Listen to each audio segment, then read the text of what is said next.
Hello guys, स्वागत है आपका अपने क्लास प्रीता पहचान क्लासेस में। कैसे हैं आप लोग?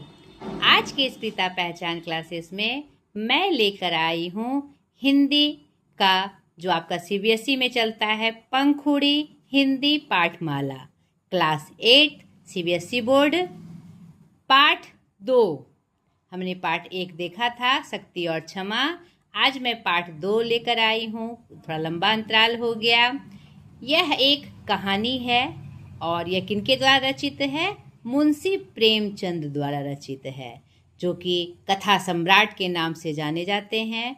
और इनकी जो कहानियाँ होती है बहुत ही मूल्यपरक होती है और जो सामाजिक सरोकारों से वर्णित होती है। सामाजिक सरोकार क्या होते हैं?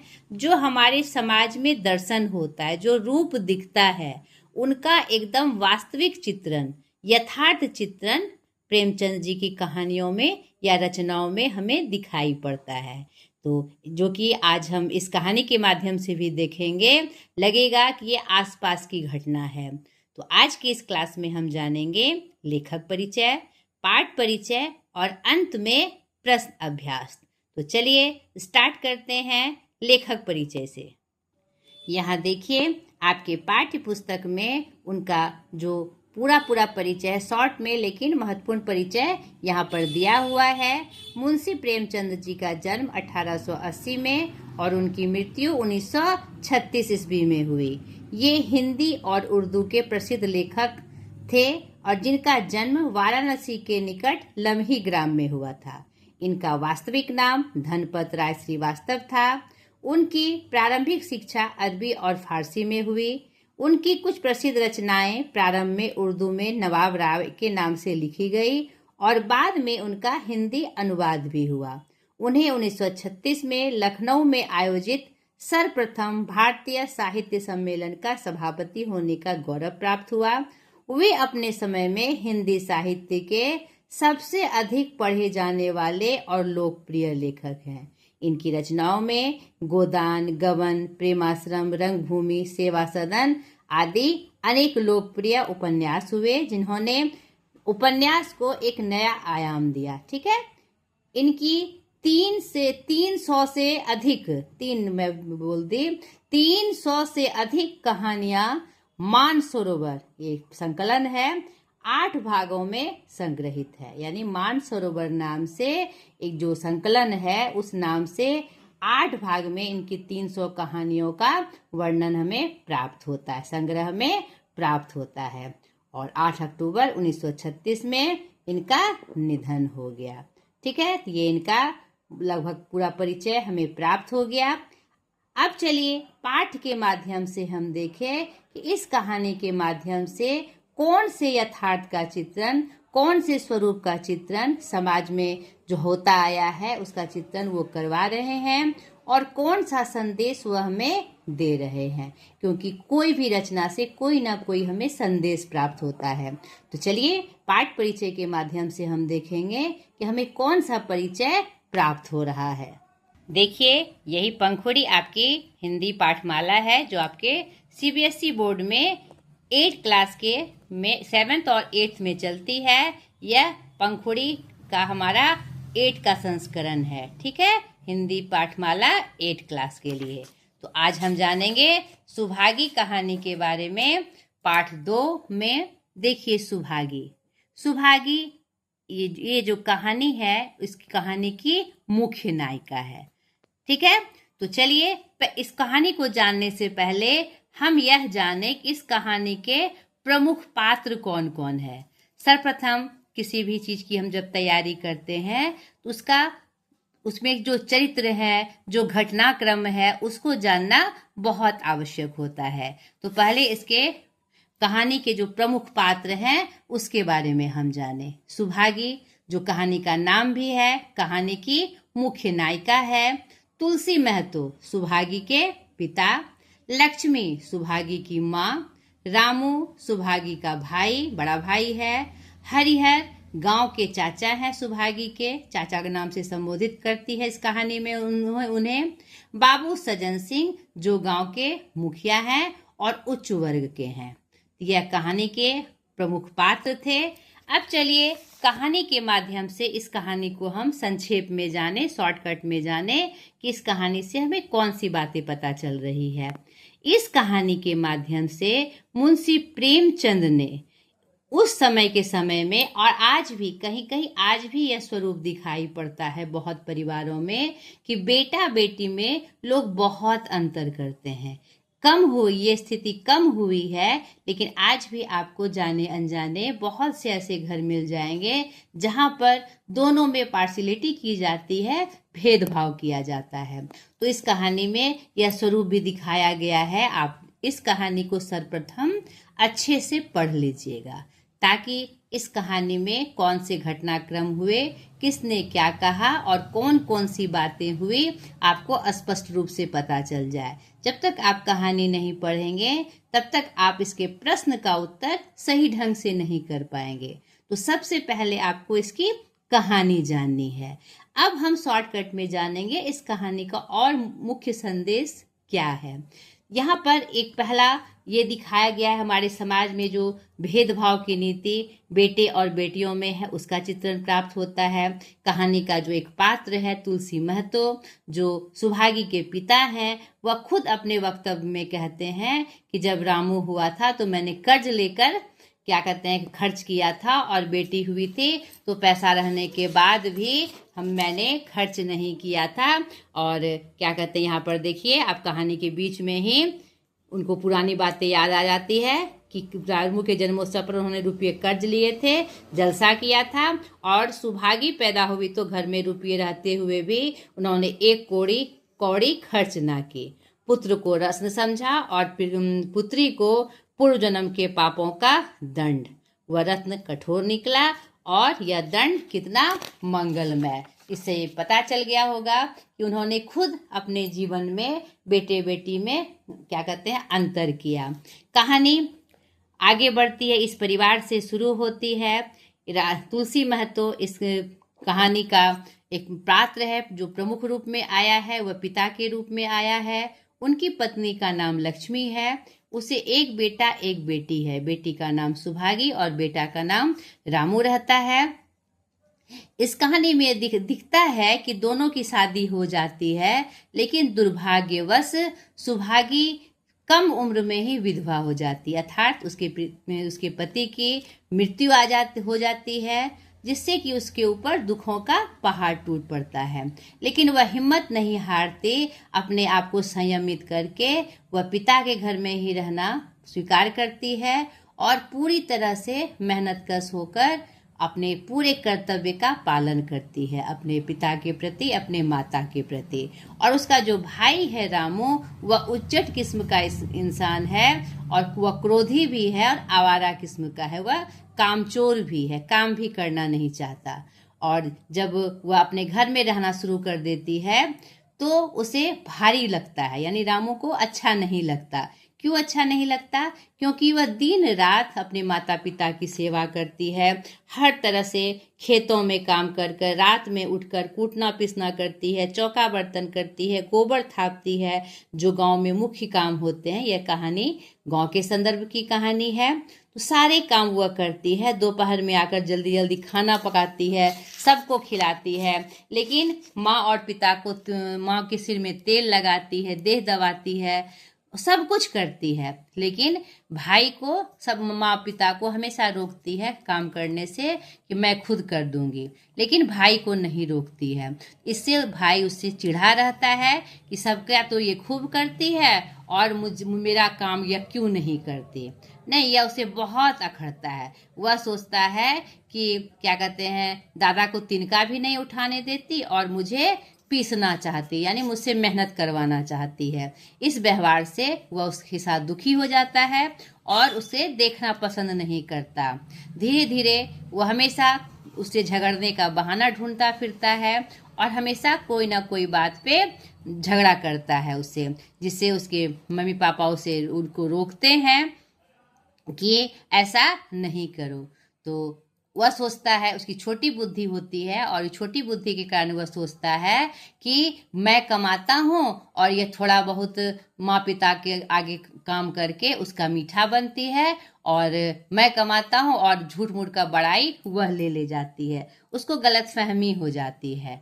ठीक है, तो अब उसके पिता को लगता है कि ऐसा अगर चलता रहा तो फिर इसके साथ मेरा निर्वाह नहीं हो पाएगा।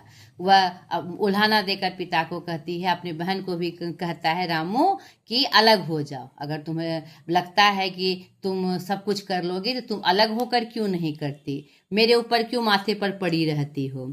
तो यहाँ पर उसे अच्छा नहीं लगता है तुलसी महतो को और उसके पिता को, और वह पंच बैठाते हैं और पंचायत बुलाकर वो कहते हैं कि अब रामू के साथ मेरा निर्वाह नहीं होगा, अब आप मेरा इंसाफ कर दीजिए, मुझे रात दिन की बहस अच्छी नहीं लगती, अब उसके साथ मेरा निर्वाह नहीं होगा, जो होगा जैसे भी होगा बंटवारा कर दीजिए, मैं अपनी बेटी के साथ रहूँगा।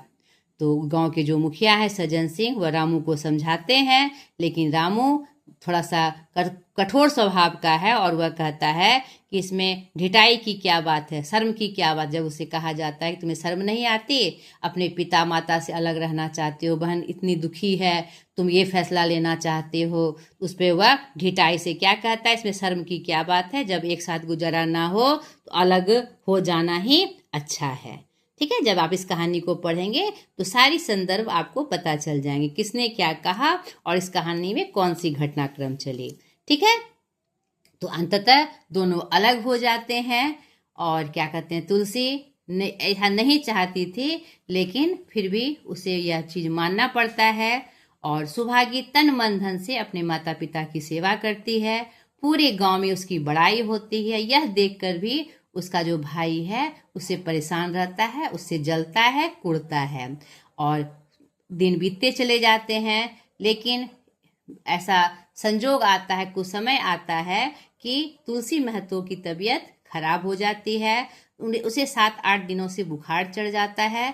अंततः वह बुखार नहीं उतरता, ऐसा लगता है कि उसका अंत समय करीब था।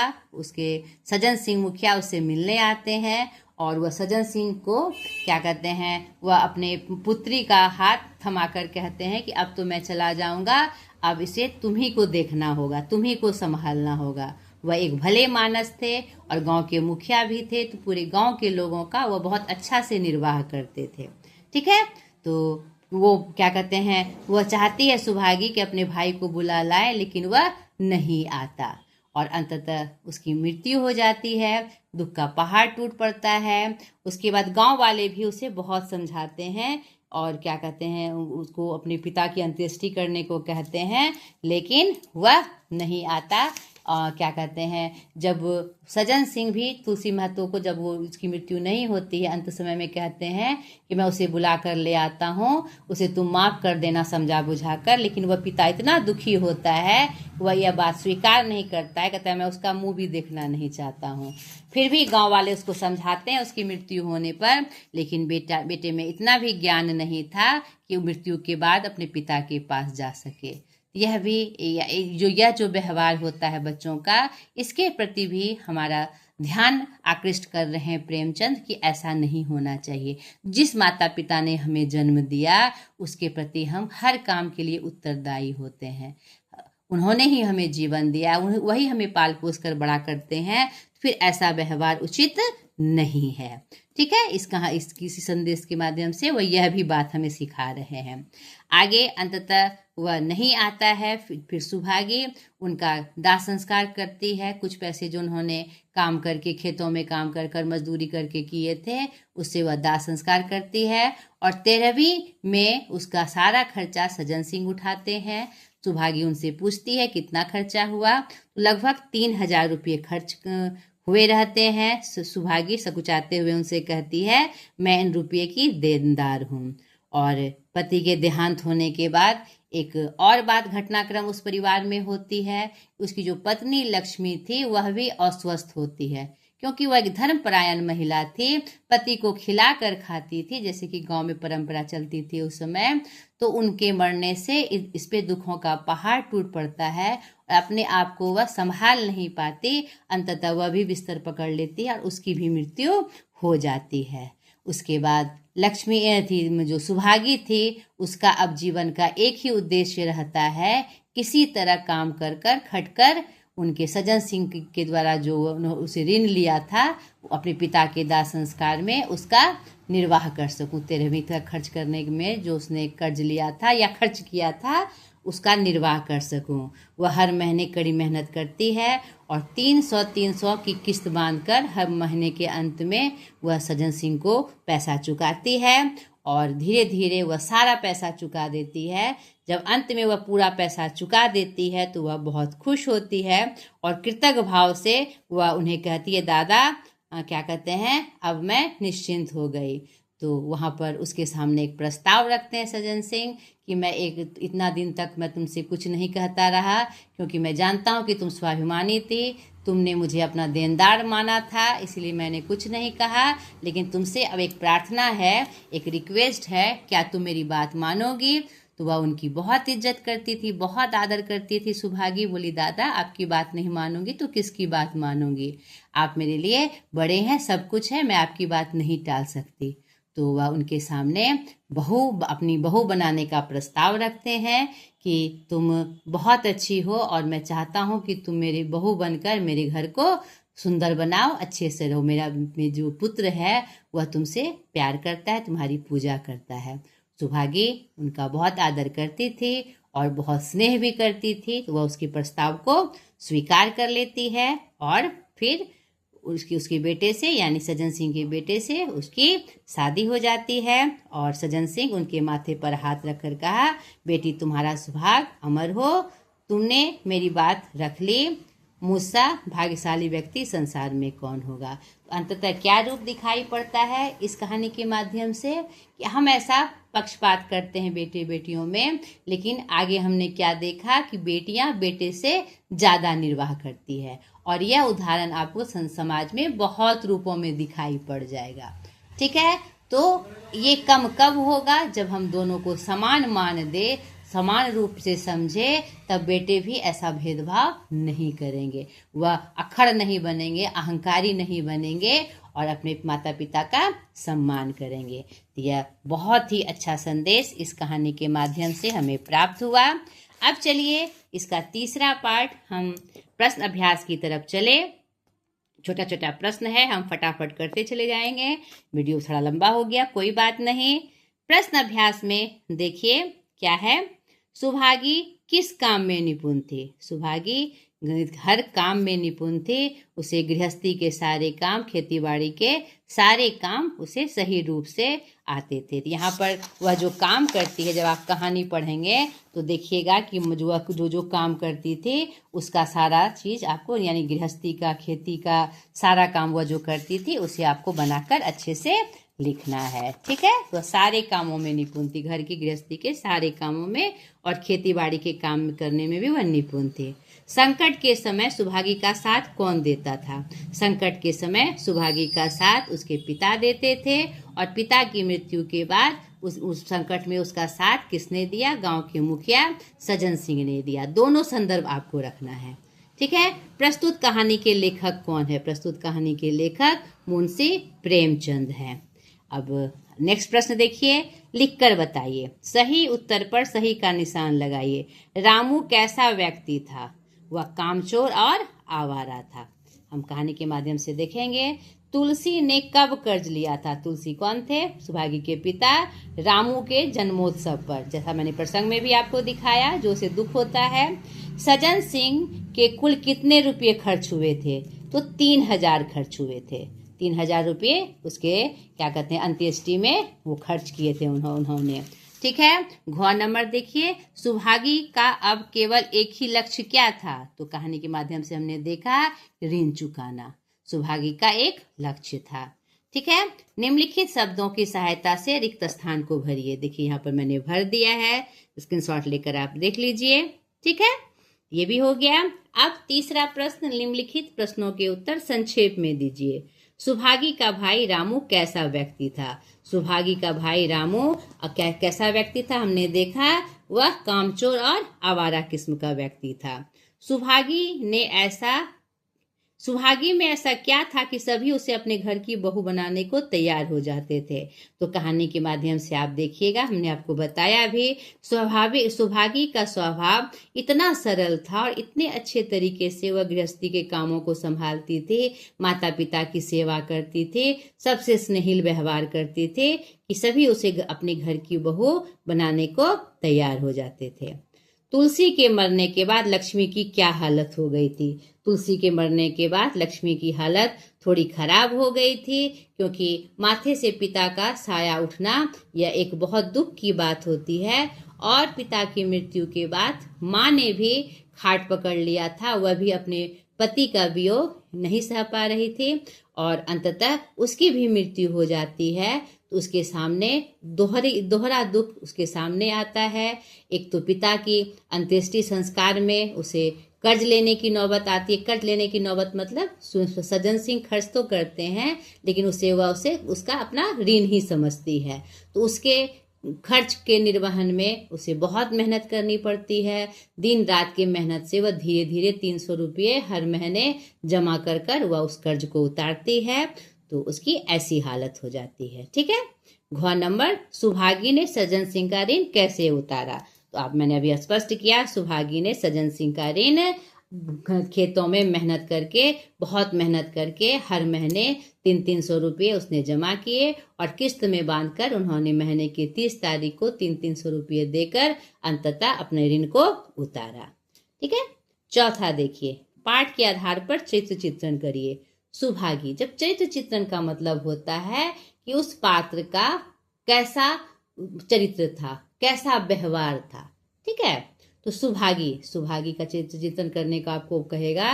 तो सुहागी एक बहुत ही श्रमशील महिला थी। वह अपने माता पिता का आदर करती थी। वह स्वभाव से बहुत हंसमुख और परोपकारी थी। उसका व्यवहार पूरे गांव के प्रति बहुत ही अच्छा था और वह मेहनतकश भी थी। तुलसी जो कि सुहागी के पिता हैं, उसका चरित्र चित्रण करने में वह इस कहानी के प्रमुख पात्र के रूप में पिता की भूमिका में है। जैसे आम पिता की भूमिका होती है एक परिवार में, वह सरल रूप में उनका चरित्र था, सरल था और क्या कहते हैं वह अंततः एक साधारण सामान्य इंसान की तरह थे। और क्या कहते हैं इस कहानी में एक क्या कहते हैं चिंतित पिता के रूप में उसका चरित्र चित्रण किया गया है कि और जो उन्होंने गलतियां की थी बेटे बेटियों में क्या कहते पक्षपात करके, उसके मामले में उसे दुखी भी दिखाया गया है। तो मतलब कि सामान्य रूप से एक पिता का जो सामान्य रूप होता है उनका वैसा ही चरित्र था। ठीक है। सज्जन सिंह का यहाँ चरित्र आप कहानी में देखिएगा। एक क्या कहते हैं परोपकारी इंसान के रूप में है, स्नेहिल इंसान के रूप में है। वह क्या कहते हैं तुलसी महतो से भी बहुत प्रेम करते थे। वो गांव के मुखिया थे और इसमें वह बिल्कुल फिट बैठते थे। और क्या कहते हैं वह परोपकारी भी थे, एक दूसरे की मदद भी करते थे। उन्होंने सुहागी की भी मदद की, तुलसी महतो की भी मदद की नहीं। और अंततः सहज रूप उनका स्वभाव भी सरल था। बहुत ही सरल स्वभाव के कारण, प्रेम स्नेहिल स्वभाव के कारण वह अंततः सुहागी को अपनी बहू बनाने को तैयार हो जाते हैं, जबकि उनकी मतलब कि वो उच्च कोटि के थे और सुहागी निम्न कोटि की थी, लेकिन उनमें सरलता का व्यवहार था और जिससे वह उसको अपनी बहू बनाना स्वीकार करते हैं। सज्जन सिंह का भी जो चरित्र था बहुत ही उत्तम था। नेक्स्ट देखिए, सज्जन सिंह ने अपने पुत्र के लिए सुहागी का हाथ पहले क्यों नहीं मांगा, विस्तार से बताइए। तो आप कहानी के माध्यम से देखिएगा कि सज्जन सिंह ने पहले अपने पुत्र के लिए सुहागी का हाथ इसलिए नहीं मांगा क्योंकि उसने सुहागी के पिता तुलसी महतो के क्या अंत्येष्टि में जो खर्च किया था, तो सुहागी उसे अपना देनदार समझती थी और वह जानते थे कि वह स्वाभिमानी लड़की है। जब तक वह कर्ज चुकता नहीं कर देगी उसे दूसरा काम कोई पसंद नहीं आएगा, दूसरा कोई प्रस्ताव वह स्वीकार नहीं करेगी। इसलिए शुरू में उसने हाथ नहीं मांगा। ठीक है। सुहागी का जन्म तुलसी को दंड जैसा लगा था किंतु बाद में मंगलमय लगने लगा, स्पष्ट कीजिए। जब यहाँ पर कहानी में यह वर्णित है कि जब क्या कहते हैं अपने बेटे की उद्दंडता को देखकर जब उसके साथ गलत व्यवहार करता है और अपनी उसकी बेटी के साथ गलत व्यवहार करता है और अलग होने की बात करता है, तब उसे पुरानी घटना याद आती है कि रामू के जन्म पर यानी अपने बेटे के जन्म पर उन्होंने जलसा किया था कर्ज लेकर, और बेटी को पहले के जन्म का दंड माना था कि बेटी क्यों हो गई। पहले के जमाने में लोग बेटी को हे की दृष्टि से देखते थे, ऐसा ही सोचते थे, उसे उसका उद्धार करना पड़ेगा, विवाह करना पड़ेगा, पता नहीं कैसे निर्वाह करेगी, आदि आदि। लेकिन बाद में वह क्या देखते हैं कि जिसके लिए उन्होंने कर्ज लेकर जलसा किया था उसका व्यवहार उनके प्रति एकदम तिरस्कार वाला था, अपमान वाला था। वह बिल्कुल अपने पिता का ध्यान नहीं रखता था। बेटी जिसे वह जिन्होंने उनको दंड माना था, उन्होंने पूरे जीवन तक उनका साथ दिया, उनको परिश्रम से उनके हर काम में उनके साथ रही, उनकी सेवा सुरसेवा की, और जो कि मंगलमय जैसा था। जिनका यह भ्रम अंततः टूट गया। जो दंड जिसको समझते थे वही उनके लिए क्या हो गया, मंगलमय हो गया। सुभागी का भाई रामू उससे नाराज क्यों रहता था, तो आप कहानी में देखेंगे, और हमने इसका वर्णन भी किया कि रामू सुभागी इसलिए नाराज होता था क्योंकि वो अपने माता पिता की सेवा करती थी, हर तरह से उनका ध्यान रखती थी, उन्हें उस काम से मना करती थी, सब काम को खुद करना चाहती थी, लेकिन रामू को नहीं टोकती थी, रामू को मना नहीं करती थी काम करने से। क्यों? क्योंकि वह चाहती थी वह एक जवान लड़का है, अगर वह अपने स्थिति को नहीं समझेगा, परिवार की जिम्मेदारियों को नहीं समझेगा, तो वह फिर परिवार कैसे चलेगा। उसे एक जिम्मेवार व्यक्ति बनाने के लिए वह ऐसा करती थी। लेकिन इसके मन में गलतफहमी थी कि वह माता पिता का करके मीठा बनना चाहती है और मुझे तिरस्कार करना चाहती है, मुझे पिसना चाहती है, काम में मेहनत करा के मुझे खटाना चाहती है। ठीक है, इसीलिए सुभागी का भाई रामू से नाराज रहता था। ठीक है, अब व्याकरण पोर्शन में भी हम देख ले, सिर आंखों पर बैठाना, यह हमने लिख दिया है सारे का मुहावरे का। ये इसमें वाक्य प्रयोग करने की बात कही गई है। ठीक है, ये आपको खुद से करना है, मैं इशारा कर देती हूँ आपको। जब हम वाक्य बनाने के दो तरीके हैं, स्पष्ट रूप से समझिए। कोई शब्द दिया रहे तो उसको एक वाक्य में बनाना, या फिर लिंग निर्णय करके वाक्य बनाना कि वह स्त्रीलिंग है कि पुल्लिंग। तीसरा तरीका है आपका मुहावरों से वाक्य बनाना। तो मुहावरों से वाक्य हम बनाते हैं अर्थ स्पष्ट करते हुए, लेकिन प्रयोग करते हैं जो मुहावरा दिया हुआ है। यहाँ पर हमने आपको अर्थ इसलिए लिख दिया, यहाँ पर आपको मैंने बता दिया ताकि आप अर्थ समझते हुए इसका अच्छे से वाक्य बनाए। जैसे देखिए, सिर आंखों पर बैठाना, नहीं क्या कहते हैं, रामू की माँ रामू को अपने सिर आंखों पर बैठा कर रखती है, यानी बहुत सम्मान करती है, बहुत आदर करती है। माथे पर कलंक लगना, नहीं, इसमें कोई मतलब कि इसमें क्या करना है, इसका क्या है, अपमानित होना। माथे पर कलंक कब लगता है, जब कोई गलत काम होता है। बेटे अपमान करने का, पिता के अपमान के, पिता से गलत व्यवहार के कारण वो माथे पर क्या बनकर हो गया, कलंक बनकर हो गया। दांतों तले उंगली दबाना, दंग रह जाना, नहीं, उसकी मेहनत देखकर लोग दांतों तले उंगली दबा लेते थे। यानी अर्थ स्पष्ट करना है, लेकिन प्रयोग क्या करना है, मुहावरे को। खुशी का ठिकाना न रहना, नौकरी मिलने पर उसे खुशी का ठिकाना नहीं रहा, बहुत प्रसन्न हो गया, नहीं, लेकिन हमने बनाया क्या, खुशी का ठिकाना नहीं रहा। प्रयोग इसी का करना है। गले का हार होना, मोहन अपने पिता का गले का हार है, यानी बहुत प्रिय है, लेकिन हमने बनाया क्या, गले का हार। अब आप समझ गए होंगे कि वाक्य बनाना है जब मुहावरे का, तो हमको मुहावरे का प्रयोग करना है, लेकिन वाक्य में उसका अर्थ स्पष्ट होना चाहिए। आगे देखिए, अब थोड़ा सा बच्चा आपका, यहाँ पर उचित विराम चिन्ह लगाइए। यहाँ पर माँ ने कहा खाना खा लो, तो यहाँ पर 2 विराम चिन्ह लगेगा, एक अल्प विराम मैंने यहाँ लगा दिया है और एक पूर्ण विराम। ठीक है, जब हम कुछ कहते हैं तो थोड़ी देर के लिए हम अल्प विराम लेते हैं। दूसरा देखिए, आपकी बात ना मानूंगी तो किसकी बात मानूंगी। यहाँ प्रश्नवाचक शब्द है, तो निश्चित रूप से इसमें कौन सा चिन्ह आएगा, प्रश्नवाचक चिन्ह आएगा। वह बेचारी पहर रात से उठकर कूटने पीसने लग जाती। ठीक है, यहाँ पूर्ण विराम पूरा हो गया वाक्य। चौका बर्तन करती, अल्प विराम, फिर रुका। गोबर थापती और खेत में काम करने चली जाती, पूर्ण विराम। नेक्स्ट देखिए, सजन ने सुभागी से कहा, यानी थोड़ा देर रुका गया तो इसलिए अल्प विराम लगा। मेरी इच्छा है कि फिर अल्प विराम, तुम मेरे घर की बहू बनकर मेरे घर को पवित्र करो, फिर पूर्ण विराम। समझ में आ गया? आगे देखिए, यहाँ पर संधि विच्छेद और समास विग्रह का ये प्रश्न था जो मैंने बना दिया है। ठीक है, यहाँ पर सब में आपका जितने भी समास विग्रह हैं सब आपका क्या है, द्विगु समास है। द्विगु समास क्या होता है? जिसका पहला पद संख्यावाची हो, संख्या में हो। यहाँ देखिए सारा संख्या में है, 6, 9, 8, 3, 5, 5, 4, 3, 8, 6 है ना। ये सारा मेरा क्या है, द्विगु समास का उदाहरण है। यहाँ पर ये कंप्लीट हो गया। अब कुछ पठित गद्यांश हैं जिसके आधार पर आपको प्रश्न बनाना है। इस गद्यांश को आपको पढ़ना है और छोटा छोटा सवाल इसी से सोचकर आपको बनाना है। तो ये बहुत आसान है और कुछ मूल्यपरक प्रश्न हैं जिसको करना चाहिए, खुद से करना चाहिए, ताकि भाषा पे आपकी पकड़ मजबूत हो। तो ये आपका प्रश्न अभ्यास भी यहीं समाप्त हो गया।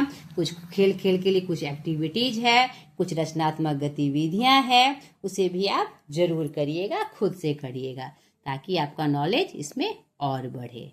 तो आपका आज का पाठ यहीं समाप्त हुआ। अगले वीडियो में फिर एक नए पाठ के साथ मैं हाजिर हो जाऊंगी। आज तक के लिए इतना ही। बाय।